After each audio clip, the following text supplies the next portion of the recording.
بسم اللہ الرحمن الرحیم۔ اللہ الصمد کا یہ غیبی عمل جمعہ کے دن جو بھی کرتا ہے اس کی جیب کبھی پیسوں سے خالی نہیں ہوتی۔ اگلے جمعے سے پہلے پہلے امیر ہو جاؤ گے۔ اللہ تعالیٰ نے یہ دنیا بنائی تاکہ انسان اس کو تسخیر کرے اور دیکھے اللہ تعالیٰ نے انسان کے لیے دنیا میں کیا کیا تخلیق کیا ہے۔ اس کے بدلے میں اللہ تعالیٰ چاہتا ہے کہ اس کے بندے کی بندگی کی جائے، اللہ تعالیٰ کی حمد بیان کی جائے، اس کی تعریف کی جائے، اور وہ شخص اللہ تعالیٰ کے قریب ہوتا ہے جو اللہ تعالیٰ کی پاکی بیان کرے۔ اللہ تعالیٰ ارشاد فرماتا ہے، حدیث قدسی ہے کہ اللہ تعالیٰ مومن کے دل میں سما جاتا ہے۔ آج جو وظیفہ آپ کے حوالے کر رہے ہیں وہ اللہ الصمد اسم اعظم کا وظیفہ ہے۔ یہ ایسا وظیفہ ہے کہ آج تک جس نے بھی کسی بھی حاجت کے لیے اس کو پڑھا ہے اس کی وہ حاجت کبھی رد نہیں ہوئی۔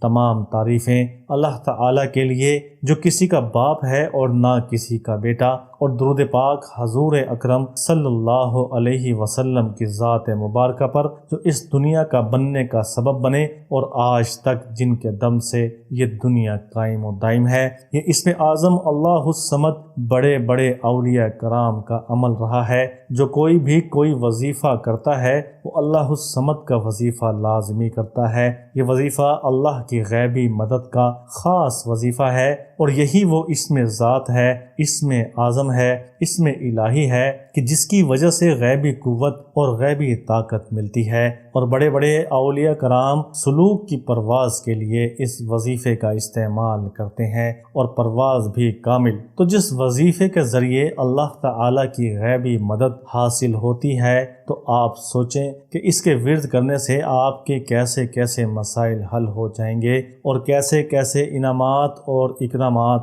آپ کو اس کے ورد کرنے سے حاصل ہوں گے۔ ایسا نہیں ہو سکتا کہ بتائے گئے طریقے سے آپ ورد کریں اور آپ کی حاجتیں پوری نہ ہوں۔ ایک بات کا وظیفہ میں نے خود دیکھی ہے کہ جو شخص اس اسم کو اپنے ورد میں رکھتا ہے اس کی جیب کبھی خالی نہیں ہوتی، اس پر کبھی ایسی نوبت نہیں آتی کہ کسی سے قرض مانگنا پڑے، بلکہ اس کے ہاتھ دینے والے ہاتھ بن جاتے ہیں۔ اس پر کبھی بھی فاقوں کی نوبت نہیں آئے گی۔ یہ میرا دعویٰ ہے کہ ایک بار اس وظیفے کو کریں تو کسی اور وظیفے کی ضرورت نہیں پیش آئے گی۔ اگر آپ کے اوپر قرض ہے تو وہ دیکھتے ہی دیکھتے ادا ہو جائے گا۔ میرا اس وظیفے پر کامل یقین ہے کہ میں نے جب بھی یہ وظیفہ جس مقصد کے لیے بھی کیا ہے، چاہے وہ امارت کے لیے کیا ہو یا کوئی اور دوسری حاجت کے لیے کیا ہو، مجھے اللہ تعالیٰ نے کبھی بھی خالی ہاتھ نہیں لوٹایا۔ اس وظیفہ کے کرنے کے دو طریقے ہیں، اور دوسرا طریقہ تو بہت ہی زیادہ پر اثر ہے۔ آپ یہ طریقہ نوٹ فرما لیں، اور جیسے جیسے آپ کو بتایا جائے ویسے ہی آپ نے اس وظیفہ کو کرنا ہے۔ جمعہ کے دن فجر کی نماز کے بعد 21 مرتبہ درود شریف پڑھ لیں۔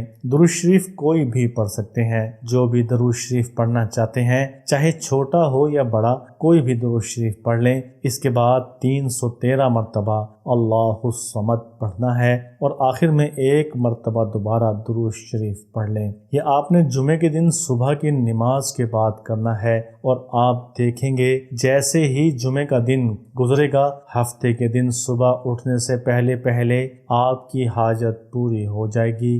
ایسے ایسے کمالات آپ کو اس وظیفے کے دیکھنے کو ملیں گے۔ ایسا روح پرور یہ وظیفہ ہے، اتنی اونچی پرواز اس وظیفے کی ہے کہ آپ کے آس پاس والے، آپ کے جاننے والے حیران ہو کر آپ کے پاس آئیں گے اور آپ سے ان سب تبدیلیوں کی وجہ پوچھیں گے، کیونکہ ایک دم سے تبدیلی جب آپ کی زندگی میں یہ وظیفہ لے کر آئے گا تو آپ کو خود تو حیرانی ہوگی ہی، آپ کے جاننے والے اور آپ کے آس پاس والے بھی حیران رہ جائیں گے، اور دوسرے جمعے سے پہلے پہلے آپ کے حالات اتنے تبدیل ہو جائیں گے، آپ کی تمام حاجتیں پوری ہو جائیں گی، امیری آپ کے قدم چومے گی، اور آپ دے دے کر تھک جائیں جائیں گے تب بھی دولت ختم نہیں ہوگی۔ آپ اس وظیفے کو اس طریقے سے بھی کر سکتے ہیں، اور ایک دوسرا طریقہ بھی اس وظیفے کا ہے۔ اگر آپ اس طریقے سے بھی اس وظیفے کو کریں گے تب بھی انشاءاللہ آپ کو پورا فائدہ ہوگا۔ یہ عمل آپ نے جمعہ کی نماز کے بعد سے لے کر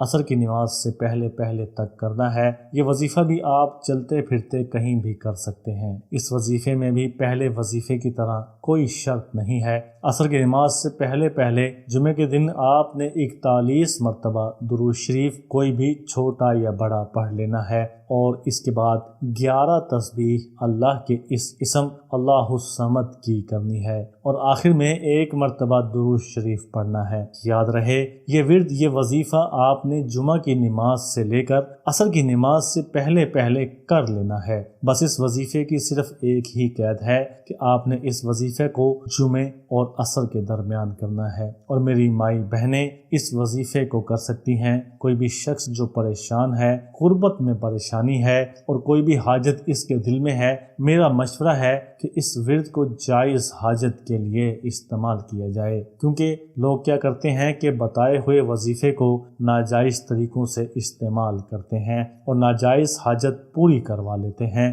جس سے ان کو وقتی طور پر تو فائدہ ہو جاتا ہے لیکن بعد میں بہت نقصان دیکھنا پڑتا ہے۔ تو اگر آپ کو وقتی طور پر زیادہ فائدہ ہو رہا ہے، آپ اس فائدے کو نہ دیکھیں، آپ صرف اپنی جائز حاجت کو دیکھیں کہ اگر آپ کی حاجت جائز ہے اور شروع میں آپ کو بہت تھوڑا فائدہ ہو رہا ہے تو ضروری نہیں کہ آپ کو یہی فائدہ ہو۔ اللہ تعالی آزماتا بھی ہے، کبھی لے کر آزماتا ہے، کبھی دے کر آزماتا ہے۔ بس آپ نے بتائے ہوئے طریقے سے اس وظیفے کو جائز حاجت کے لیے کرنا ہے، اور پھر اس وظیفے کا کمال دیکھ۔ اگر دوسرے طریقے میں آپ خوشبو کا استعمال کر لیں جو 4 چاند لگ جائیں گے۔ خوشبو کوئی ایسی ہونی چاہیے جو دیر پا ہو، مطلب 1 دن خوشبو لگانے کے بعد اس کا اثر 2-3 دن تک رہے۔ وظیفہ کرتے وقت اپنے ذہن میں اپنی مراد کو رکھیں۔ اس وظیفے کے کرنے کے بعد آپ جو بھی مراد اللہ تعالی سے مانگیں گے،